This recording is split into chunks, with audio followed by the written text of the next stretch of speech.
Good evening and welcome to Tucker Carlson Tonight. If you were on social media over the weekend, you probably saw this video. It was shot Friday afternoon on the steps of the Lincoln Memorial. It seemed to show a group of teenage boys taunting an elderly American Indian man who was holding a drum. The young men had come to Washington from a Catholic school in Kentucky to demonstrate in the March for Life. Some of them wore Make America Great Again hats. They seemed menacing. Within hours, the video is being replayed by virtually every news outlet in America. Here's what you may have seen.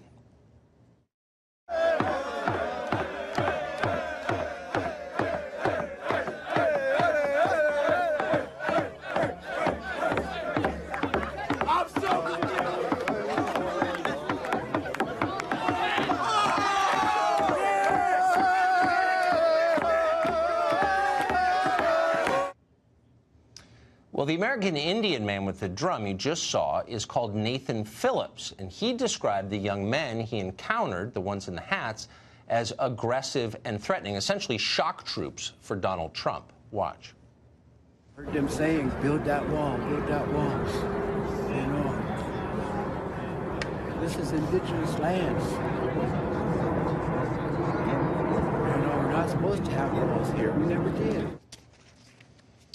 Well, it's hard to remember the last time the great American meme machine produced a clearer contrast between good and evil. It was essentially an entire morality play shrunk down to 4 minutes for Facebook.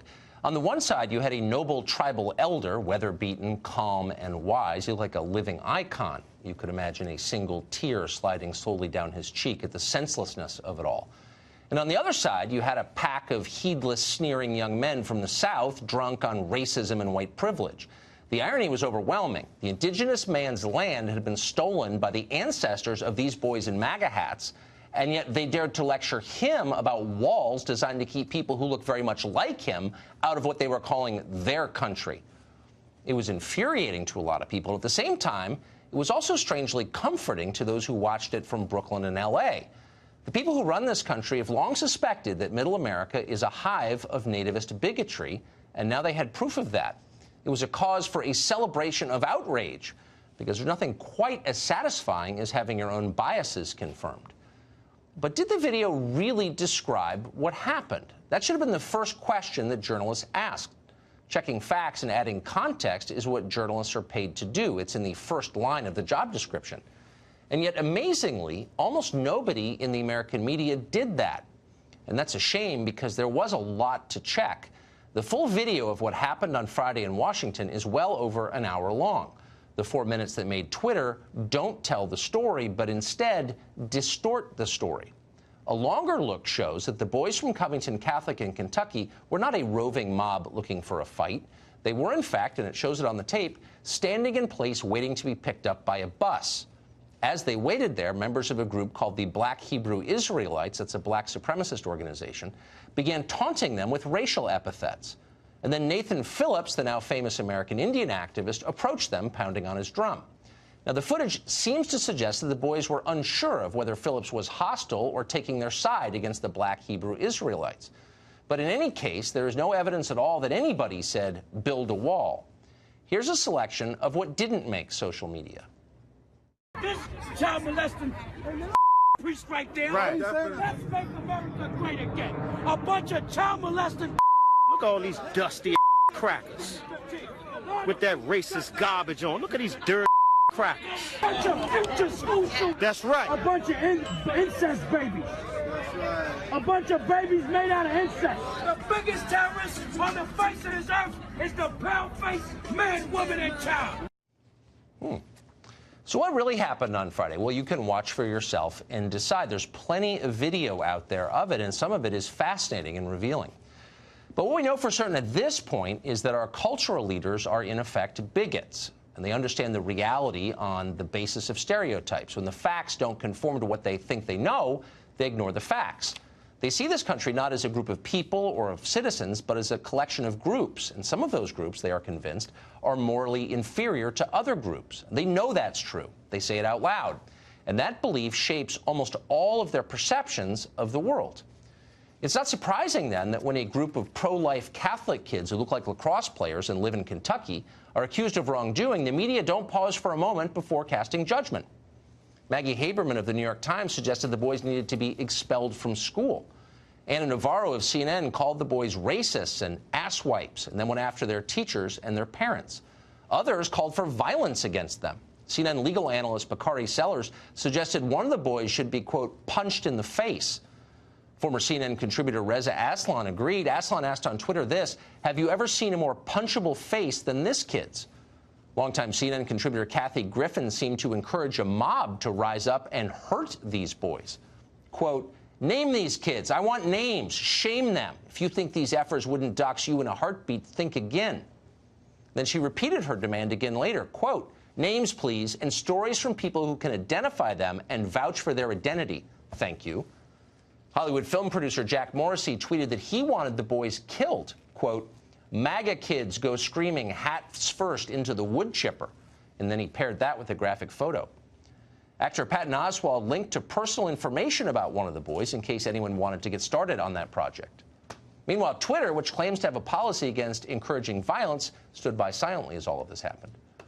But in case you think the response was entirely from the left, you should know that the abuse was bipartisan. It wasn't just left versus right. It was the people in power attacking those below them as a group.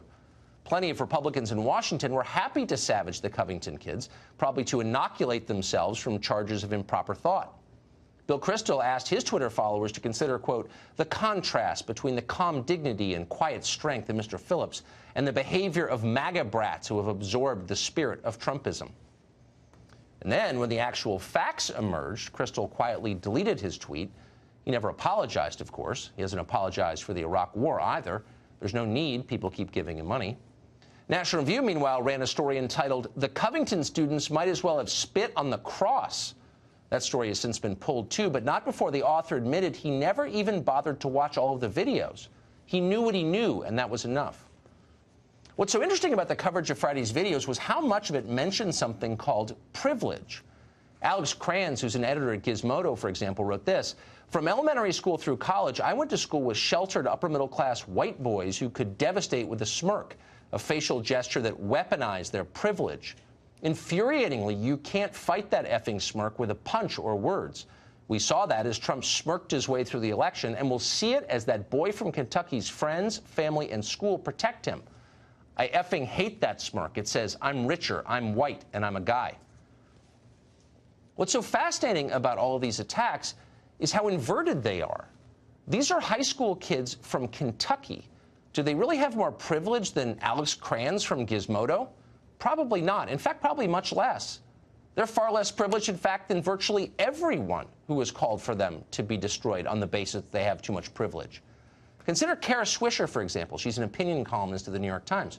Swisher went to Princeton Day School and then Georgetown and then got a graduate degree at Columbia. She has become rich and famous in the meantime by toadying for billionaire tech CEOs. She's their handmaiden. Nobody considers her very talented, and she's somehow highly influential in our society. Is she more privileged than the boys of Covington Catholic in Kentucky? Of course she is.